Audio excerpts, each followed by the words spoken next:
Hello student, आज हम शुरू करेंगे चैप्टर 8 स्वच्छ भारत अभियान, पेज नंबर 69। ओके।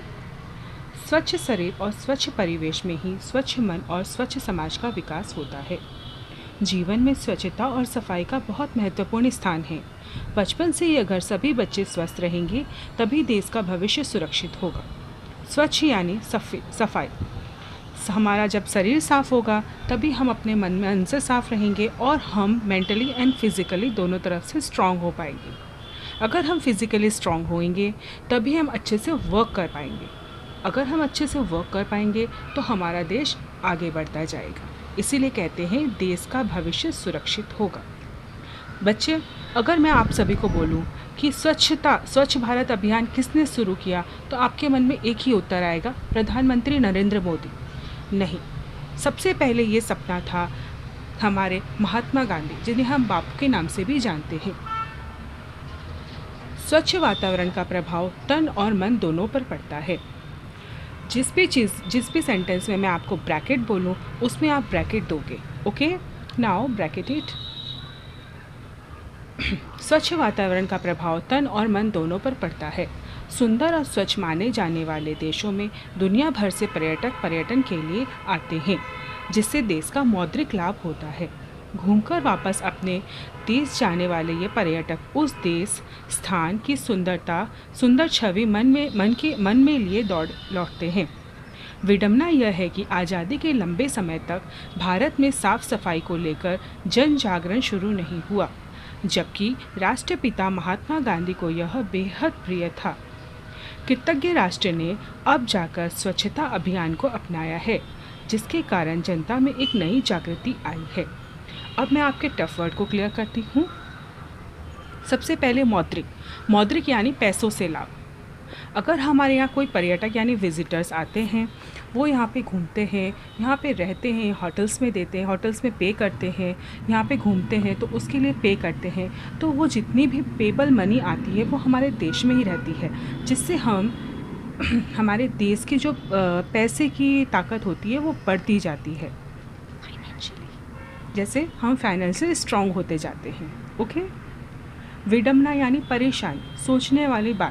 सोचने वाली बात यह है कि आज़ादी के इतने समय बाद भी हमारे देश में अभी तक साफ़ सफाई पे इतनी जन जागरण यानी लोगों में जागरूकता नहीं आई थी। लोग इतने अलर्ट नहीं हुए थे सफाई को लेके, लेकिन आज लोग इसको लेके अलर्ट हुए हैं कि कैसे हमें अपना देश साफ़ सुथरा रखना चाहिए।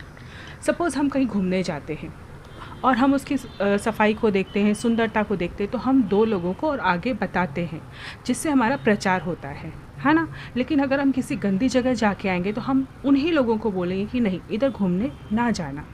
तो जहाँ लोग स्वच्छ रहेंगे, जहाँ सुंदरता होगी, उसका विकास अपने आप बढ़ता जाएगा।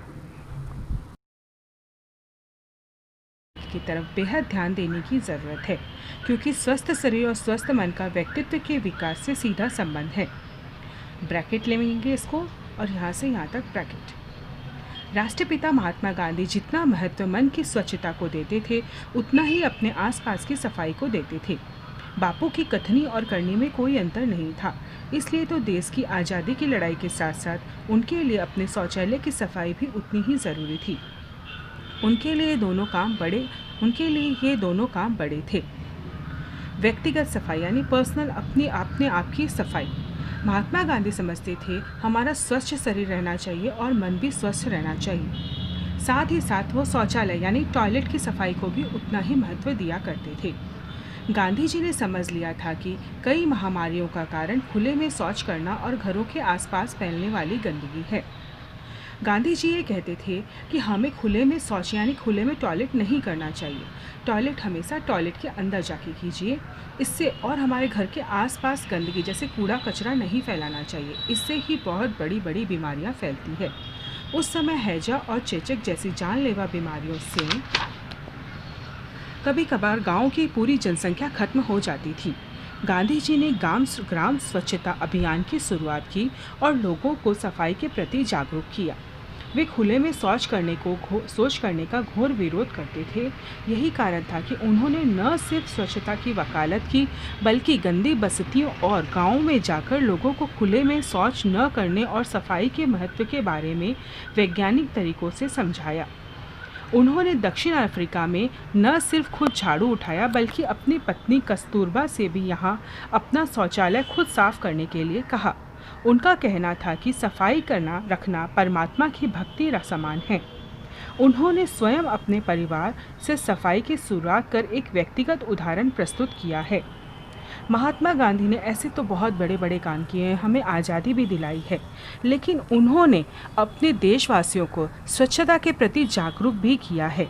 वह गांव-गांव जाकर, घर में जाकर लोगों को स्वच्छता के बारे में जागरूक करते थे कि अगर सफाई ना होगी तो उनमें बीमारियां फैलेगी, और उनमें बीमारियां फैलेगी तो वह स्वस्थ नहीं रह पाएंगी। अगर हमें अपने स्वच्छ समाज और देश को आगे ले जाना है तो हमें इसे स्वच्छ और सुंदर बनाना ही होगा। इस समय देश में स्वच्छता के प्रति एक नई चेतना, नए उल्लास का वातावरण बना है। 15 अगस्त 2014 को प्रधानमंत्री नरेंद्र मोदी ने दिल्ली के लाल किले की प्राचीर से राष्ट्र के नाम अपने संबोधन में इस चेतना को मुखरित स्वर प्रदान किया। देश को स्वच्छ और सुंदर बनाना अब हमारी राष्ट्रीय प्राथमिकता है। हमारा संकल्प है कि हमें राष्ट्रपिता महात्मा गांधी को श्रद्धांजलि के रूप में स्वच्छ भारत का उपहार देना है।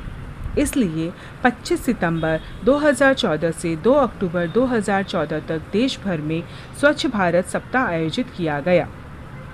प्रधानमंत्री के प्रेरणास्पद संदेश के बाद अब पूरे देश में स्वच्छता अभियान तीव्र गति से चल रहा है। 2 अक्टूबर 2014 को देश भर में सरकारी कार्यालयों और अनेक संस्थानों में लाखों लोगों ने स्वच्छता की शपथ ली। स्वच्छ भारत अभियान के तहत देश के 5,551 शहरों में 1 करोड़ शौचालय बनाने का लक्ष्य निर्धारित है। बच्चों, महात्मा गांधी ने स्वच्छ भारत अभियान शुरू किया था। ये साल 2019 महात्मा गांधी की 50वीं जन्मतिथि है।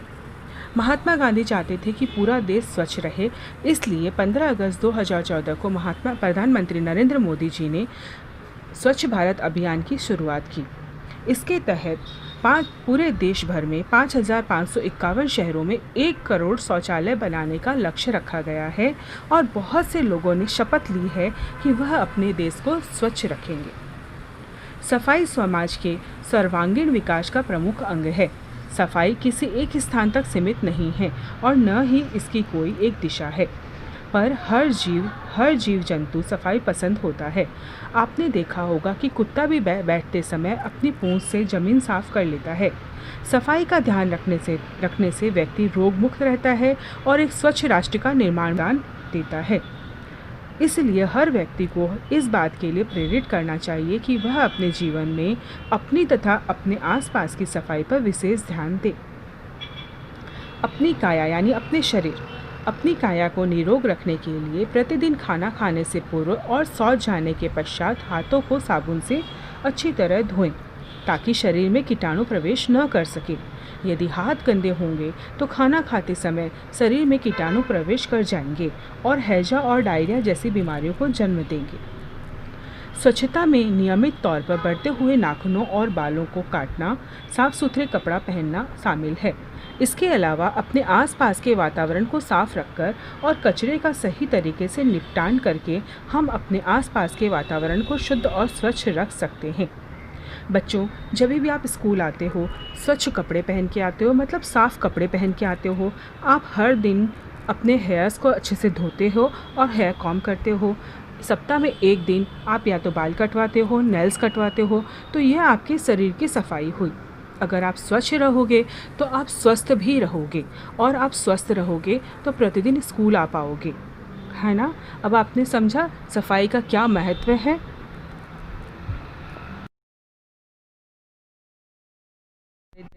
दुखदायक स्थिति यह है कि आज भी हमारे देश में खुले में शौच करने की मजबूरी है। स्वास्थ्य की दृष्टि से देखा जाए तो खुले में शौच करना बीमारियों का आमंत्रण देना है। साफ पानी उपलब्ध नहीं होने, खुले में शौच और सफाई के अभाव के कारण डायरिया, निमोनिया, हैजा, डेंगू, मलेरिया और चिकनगुनिया जैसी बीमारियां आज भी खत्म होने का नाम नहीं ले रही हैं, जिससे अनेक लोगों को अपनी जान से हाथ धोना पड़ता है। भारत में हर वर्ष डायरिया के कारण 5 वर्ष से कम उम्र के 4 से 5 लाख बच्चों की मौत हो जाती है। डॉक्टरों का कहना है कि सभी मौसमी बीमारियां खुले में शौच के कारण होती है। ब्रैकेट इसके अलावा खुले में शौच के कारण त्वचा संबंधी बीमारियां, आंखों में तकलीफ, स्केबीज, एनीमिया और आंतों के कीड़े जैसी बीमारियां भी जन्म लेती हैं, जिससे किडनी खराब होने और तपेदिक होने का खतरा बढ़ जाता है। बच्चों, हमारे देश में आज भी हर घर में टॉयलेट नहीं है, जिससे कुछ लोगों में ये मजबूरी है कि उन्हें खुले में शौच करना पड़ता है। पर स्वास्थ्य की दृष्टि से देखा जाए, इसी शौच के ऊपर परजीवी यानी मक्खी मच्छर बैठते हैं और हमारे घर के पानी को वो गंदा करते हैं, जिससे डायरिया, निमोनिया, हैजा, डेंगू, मलेरिया, चिकनगुनिया ऐसी इस तरह की बीमारियां बहुत उत्पन्न हो जाती है।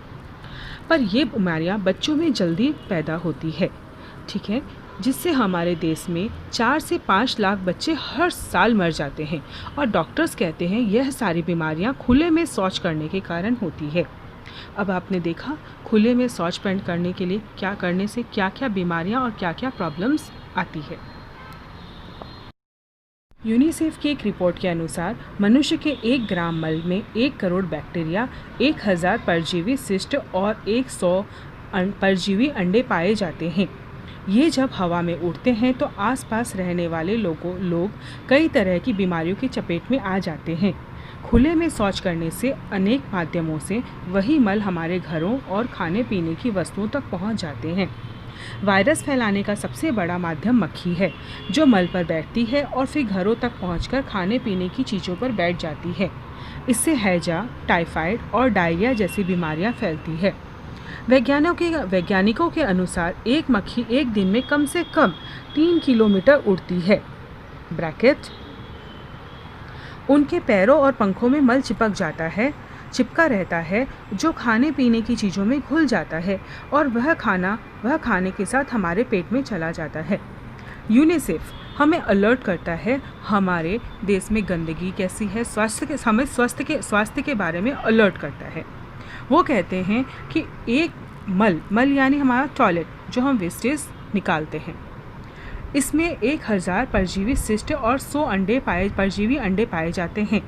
जो मक्खियाँ होती है बाहर खुले में शौच रहता है उसके ऊपर बैठती है। ये मल इनके पैरों में और इनके पंखों में चिपक जाता है। यही मक्खियाँ उड़कर अगर खाने पीने की चीज़ों पर बैठ जाती हैं तो वह मल के बैक्टीरियाज उस खाने में चले जाते हैं और ये खाना अगर कोई आदमी खाता है तो वह बीमार पड़ जाता है। इसके अलावा यदि कोई बहते हुए पानी के किनारे खुले में शौच कर रहा है तो वह पानी के साथ बह जाता है। हो सकता है कि आगे कोई स्नान करने के लिए या कुल्ला करने के लिए उस जल का उपयोग करे। इससे गंदगी उसके पेट में पहुंच जाएगी। खुले में किया गया शौच मिट्टी में मिल जाता है, जिससे वहां उगाई सब्जियां भी बीमारियों की सबब बन सकती है। साथ ही पालतू जानवर जैसे गाय, भैंस, कुत्ता, बिल्ली, गाड़ियाँ के पहिए, जूते, चप्पल भी खुले में किए गए शौच को घरों तक पहुंचाने का जरिया बनता है। अगर हम खुले में या पानी की जैसे सपोज़ नदी बह रही है उसके साइड में अगर कोई टॉयलेट करता है या शौच करता है तो वह टॉयलेट इस पानी में बह जाता है। पर हमारे यहाँ देखा गया है बहुत से आदमी नदी के पानी से ही नहाते हैं, तो यह बीमारी सपोज़ उसके स्किन पे अपने आप ही चली जाती है। हम अगर नदी के किनारे सब्जियाँ उगाते हैं तो वह गंदगी इन सब्जियों में भी जाती है। अगर खुले में शौच किया गया है तो पालतू जानवर जैसे गाय, भैंस, कुत्ता, बिल्ली जो हमारे घरों तक पहुंचते हैं उनके पाँवों में चिपककर ये हमारे घर तक भी पहुंच जाते हैं। व्यक्तिगत सफाई के साथ साथ सामाजिक सफाई भी उतनी ही आवश्यक है। सामाजिक सफाई से आशय अपने घर का कूड़ा कचरा दूसरों के घर के सामने या रास्ते में नहीं डालने से है। ब्रैकेट हम खुले में पेशाब न करें और जगह जगह नहीं थूकें। देश के समस्त विद्यालय में भी शौचालय की व्यवस्था करना ज़रूरी है, क्योंकि इससे बच्चे को बेहतर शिक्षा और बेहतर वातावरण मिलता है। इससे बीच में ही पढ़ाई छोड़ देने वाली छात्राओं की संख्या कम हो सकेगी। अगर हम खुले में शौच करते हैं और खुले में ही थूक देते हैं, इससे कीटाणु फैलते हैं। बहुत से गाँव में जहाँ स्कूल में शौचालय नहीं है, बड़ी लड़कियां उन्हें बाहर जाकर शौच करना पड़ता है, तो उनकी सुरक्षा के मद्देनज़र उनके परिवार वाले उनकी पढ़ाई को वहीं रोक देते हैं। अगर स्कूल में ही टॉयलेट की व्यवस्था हो तो उन्हें अपनी पढ़ाई रोकनी नहीं पड़ेगी। स्वच्छ भारत अभियान की राह में कई रुकावटें हैं, जिसके कारण बीमारियों को भी पांव पसारने में मदद मिलती है। यह है गंदा पानी, मानव अपशिष्ट का सही तरीके से निपटान करना, व्यक्तिगत सफाई और खाने पीने की चीज़ों की स्वच्छता पर ठीक से ध्यान नहीं देना, ठोस और तरल कचरे का ठीक से निपटारा नहीं करना, सफाई के अभाव में शिशु मृत्यु दर और कुपोषण पीड़ित बच्चों की संख्या बहुत अधिक है। यदि साफ सफाई का पूरा ध्यान रखा जाए तो हम न केवल अपने आसपास के वातावरण को बेहतर बना सकते हैं, बल्कि बीमारियों से भी बच सकते हैं।